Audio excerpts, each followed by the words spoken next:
UDF സർക്കാരിന്റെ കണക്കുകൂട്ടലുകൾ പൊളിച്ചെടുക്കുന്ന നീക്കവുമായി കേന്ദ്രം.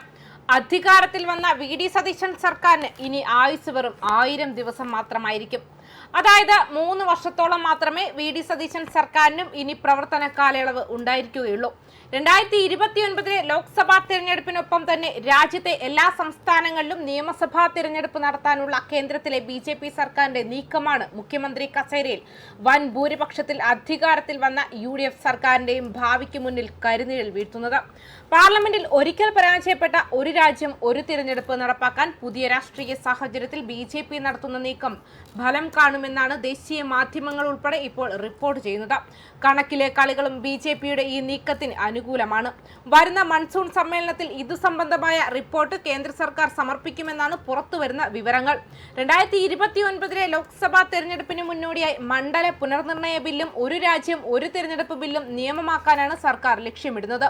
അടുത്തിടെ നടന്ന നിയമസഭാ തെരഞ്ഞെടുപ്പുകളിൽ പശ്ചിമ ബംഗാളിലും തമിഴ്നാട്ടിലും പ്രതിപക്ഷ കക്ഷികളായ തൃണമൂൽ കോൺഗ്രസിനും DMKയ്ക്കും ഉണ്ടായ വമ്പൻ തിരിച്ചടികളാണ് വീണ്ടും ബില്ല് പാർലമെന്റിൽ കൊണ്ടുവരാൻ BJPയെ പ്രേരിപ്പിച്ചിരിക്കുന്നത്.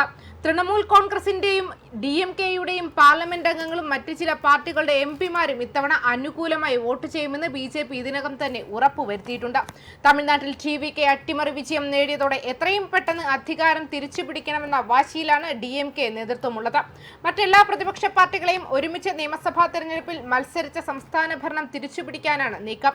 അതിന് എത്രയും പെട്ടെന്ന് തിരഞ്ഞെടുപ്പ് നടത്തണമെന്ന ചിന്താഗതിയാണ് DMK നേതൃത്വത്തിനുള്ളത്. സൂപ്പർ സ്റ്റാർ രജനീകാന്തിനെ മുഖ്യമന്ത്രി സ്ഥാനാർത്ഥിയാക്കി ഉയർത്തിക്കാട്ടാനുള്ള നീക്കവും തന്ത്രപരമായി DMK നേതൃത്വം നടത്തുന്നുണ്ട്. ഇതിന് BJPയുടെ മൗനാനുവാദമുണ്ടെന്നും പറയപ്പെടുന്നു. വിജയ് സ്വന്തമായി രാഷ്ട്രീയ പാർട്ടി രൂപീകരിച്ച് തമിഴ്നാട് ഭരണം പിടിച്ചത് ഏറ്റവും അധികം ഷോക്കായത് DMKയ്ക്കും അണ്ണാ DMKയ്ക്കും മാത്രമല്ല സാക്ഷാൽ രജനീകാന്തിന് കൂടിയാണ്. കാരണം രാഷ്ട്രീയ പാർട്ടി രൂപീകരിച്ച് തമിഴ്നാട് ഭരണം പിടിക്കാൻ ആദ്യം ആഗ്രഹിച്ചതും ഇതേ രജനീകാന്ത് തന്നെയാണ്. എന്നാൽ ഒടുവിൽ പരാജയ ഭീതി മുന്നിൽ കണ്ട് ഒടുവിൽ അദ്ദേഹം പേടിച്ച് പിന്മാറുകയാണ് ഉണ്ടായത്. ഈ ഗ്യാപ്പിലാണ് TVK എന്ന പാർട്ടി രൂപീകരിച്ച് 2 വർഷത്തിനുള്ളിൽ തന്നെ വിജയ് ഇപ്പോൾ ഭരണം പിടിച്ചിരിക്കുന്നത്. ഒരിക്കൽ പാർലമെന്റിൽ പരാജയപ്പെട്ട മണ്ഡല പുനർനിർണയ ബില്ലും ഒരു രാജ്യം ഒരു തിരഞ്ഞെടുപ്പ് ബില്ലും നിയമമാക്കാനുള്ള നടപടികൾക്ക് ഇപ്പോൾ വീണ്ടും വേഗത വർദ്ധിക്കാൻ കാരണവും ഇതൊക്കെ തന്നെയാണ്. ലോക്സഭാ നിയമസഭാ തെരഞ്ഞെടുപ്പുകൾ ഒരുമിച്ച് നടന്നാൽ അതിന്റെ ഗുണം NDAക്ക് കിട്ടുമെന്നതിനാൽ NDA ഘടകകക്ഷികൾ ഭരിക്കുന്ന സംസ്ഥാനങ്ങളും ഈ ബില്ലിനെ പിന്തുണയ്ക്കുമെന്ന നിലപാടാണ് സ്വീകരിച്ചിരിക്കുന്നത്. ഈ ബില്ലിനെ ശക്തമായി എതിർക്കുമെങ്കിലും 2029 കേരളത്തിൽ നിയമസഭാ തെരഞ്ഞെടുപ്പ് നടന്നാൽ ഭരണം പിടിച്ചെടുക്കാൻ പറ്റുമെന്ന ആത്മവിശ്വാസത്തിലാണ് ഇടതുപക്ഷമുള്ളത്. CPM സംഘടനാ സമ്മേളനങ്ങൾ പൂർത്തീകരിക്കപ്പെടുന്നതോടെ വലിയ രൂപത്തിലുള്ള നേതൃമാറ്റം പാർട്ടിയിൽ ഉണ്ടാകുമെന്നും അടിമുടി മാറുന്ന പുതിയ നേതൃത്വത്തിന് കീഴിൽ ഇടതുപക്ഷ ഭരണം തിരിച്ചു പിടിക്കുമെന്നാണ് ഇടതുപക്ഷ നിരീക്ഷകർ വിലയിരുത്തുന്നത്. ഭരണം നഷ്ടമായെങ്കിലും ഇപ്പോഴും കേരളത്തിലെ ഏറ്റവും വലിയ രാഷ്ട്രീയ പാർട്ടി CPM തന്നെയാണ്.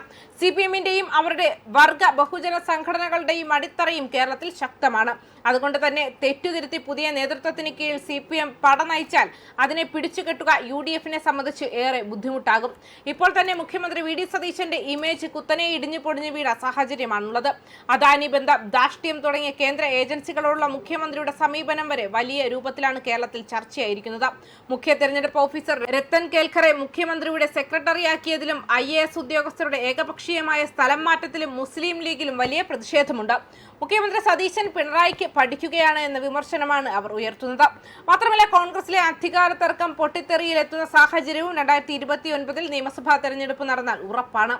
മുഖ്യമന്ത്രി സ്ഥാനത്ത് നിന്നും തഴയപ്പെട്ട KC വേണുഗോപാൽ കൂടി നിയമസഭയിലേക്ക് മത്സരിക്കുന്ന സാഹചര്യം മുഖ്യമന്ത്രി VD സതീശനെ സംബന്ധിച്ച് വലിയ ഭീഷണിയാണ് ഉയർത്തുക. ഇത്തവണ ഇവർ തമ്മിൽ മുഖ്യമന്ത്രി കസേരയ്ക്ക് വേണ്ടി നടത്തിയ കടിപിടിയുടെ യഥാർത്ഥ റിസൾട്ട് ലഭിക്കാൻ പോകുന്നതും 2029 ആ തിരഞ്ഞെടുപ്പിൽ തന്നെയായിരിക്കും. അതുകൊണ്ട് തന്നെ ലോക്സഭാ തെരഞ്ഞെടുപ്പിന് ഒപ്പം തന്നെ നിയമസഭാ തെരഞ്ഞെടുപ്പ് കൂടി നടന്നാൽ 3 വർഷത്തെ ഭരണം അവസാനിപ്പിച്ച് പുറത്തു പോകേണ്ട സാഹചര്യമാണ് കേരളത്തിലെ സതീശൻ സർക്കാരിനെ സംബന്ധിച്ച് നേരിടേണ്ടി വരിക. ന്യൂസ് ഡെസ്ക് കർമ്മ ന്യൂസ്.